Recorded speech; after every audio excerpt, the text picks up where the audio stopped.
would like to come up for a story this morning?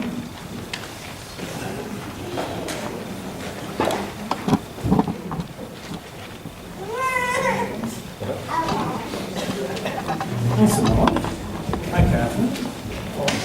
Hi, Max. Hi, Lucy. Hi, Iris.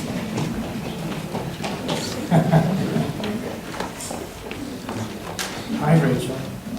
It's good to see you all this morning. She's your sister, that's right. And you're her brother, right?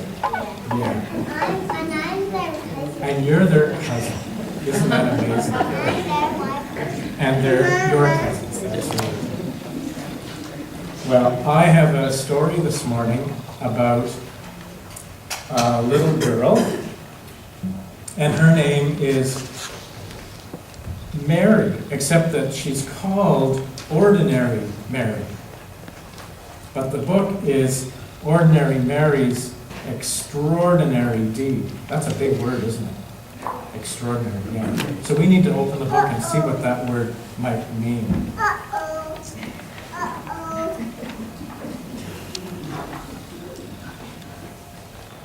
Ordinary Mary was so very ordinary that you'd never guess she could change the world.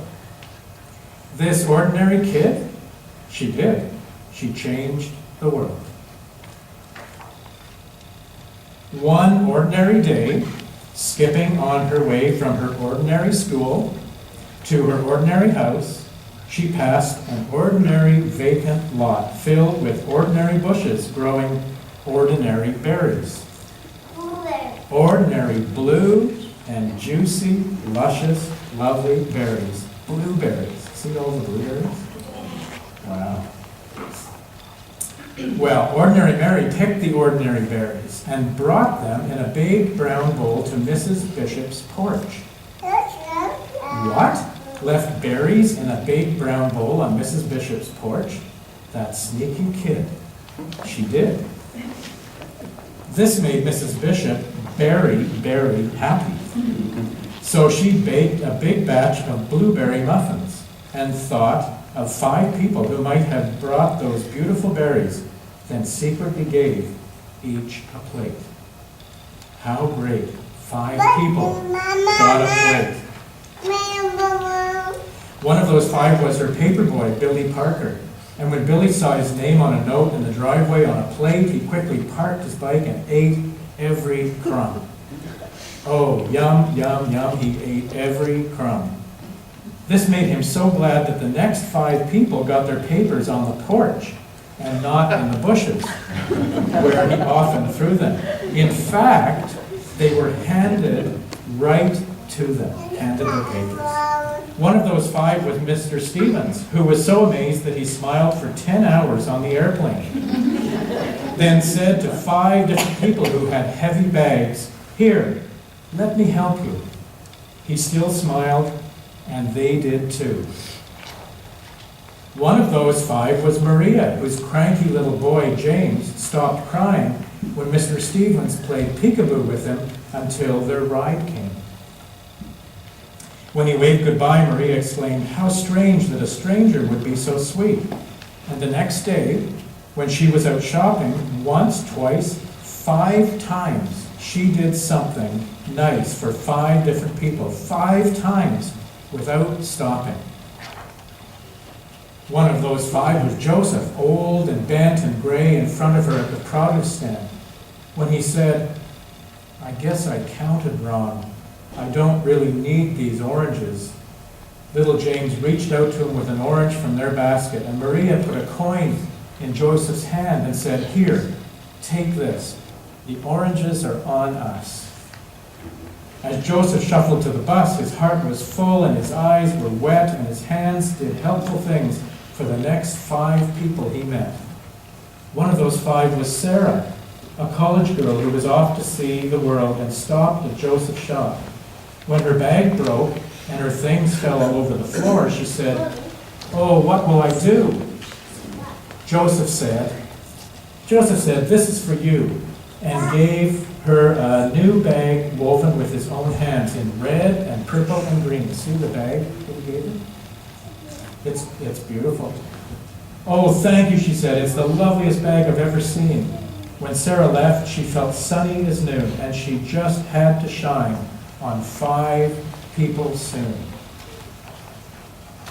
One of those 5 was Sophia, whom she met on a boat, looking like the world might end, looking like someone without a friend. What beautiful blue eyes you have, Sarah said, and they're just the color of the flowers in your lovely dress. Yes, said Sophia. Oh, yes, said Sarah. The beautiful blue eyes shed a happy tear, and when the boat trip was through, Sophia called 5 people to make them happy too. One of those 5 was Tom, her son, the doctor, who was having a very hard day. Hi, she said. I love you, Tom. Well, how great to hear your voice, he sighed. I always need my mom. Dr. Tom was so cheered up that on his next break, he bought a big bunch of bright balloons for 5 young patients, and he handed them out right then and there. One of those 5 was Peter, a little boy who went home from the hospital that very day. Gratitude for the big bunch of bright balloons filled him and thrilled him and spilled him out of him and on to the next 5 people who came his way. One of those 5 was Eric, a teenage boy whose sacks and such were way too much. When one dropped on the sidewalk, Peter stopped his play and rushed right over, saying, "Super Wheels to the rescue!" Well, Eric, no longer stressed, was very impressed and made a mental note that very afternoon to help 5 people and do it soon. One of those 5 was Di, his 10-year-old sister, who didn't have many friends and was painfully shy. When Eric said, "Hey sis, want to come to the park and learn how to ride my skateboard?" She looked at him wide-eyed. "Serious?" she cried.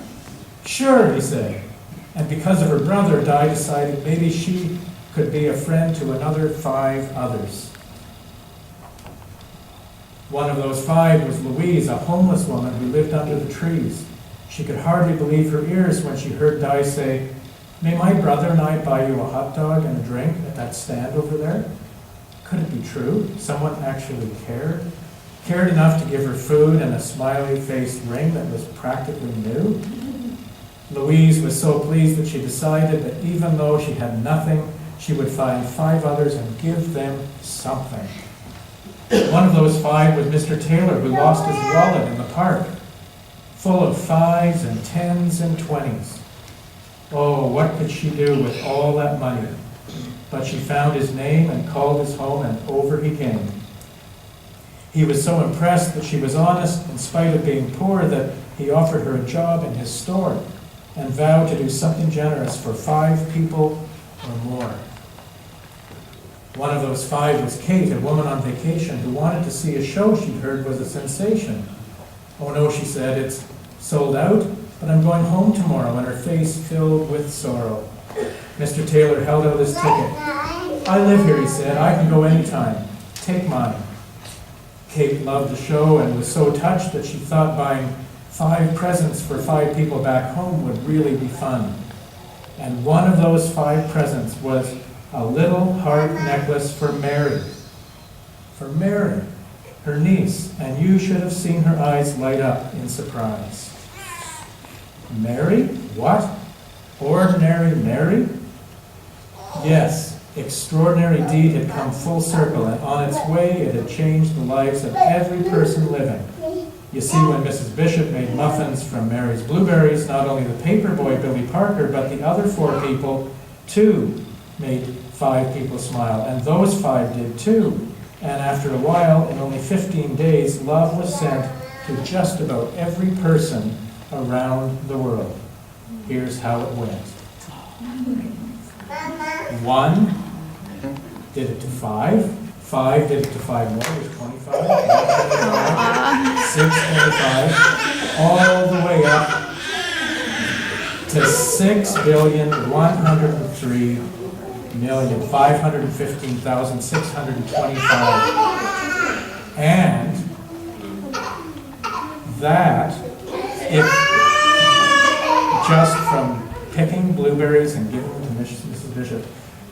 And you know, if we were to do one thing to 5 more people, we could reach 7.5 billion, which would cover every single person in this world.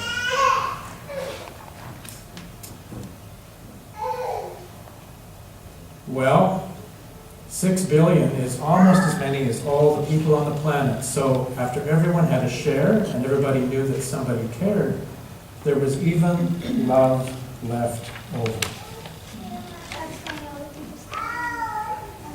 On the earth, yeah. I wonder how ordinary Mary felt when she gave those blueberries to Mrs. Bishop. I wonder how she felt.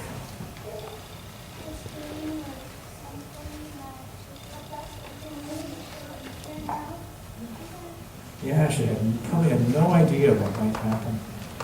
I wonder how she felt when she got that heart necklace from her aunt as a gift.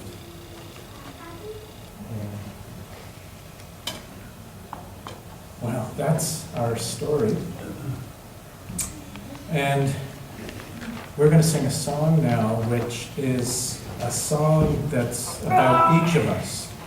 That each of us has the ability to love and to give the same way Mary did. I have called you by your name. And as we're singing that, you're welcome to head off to Children's Church. I'm sure there's something great that's going to happen there.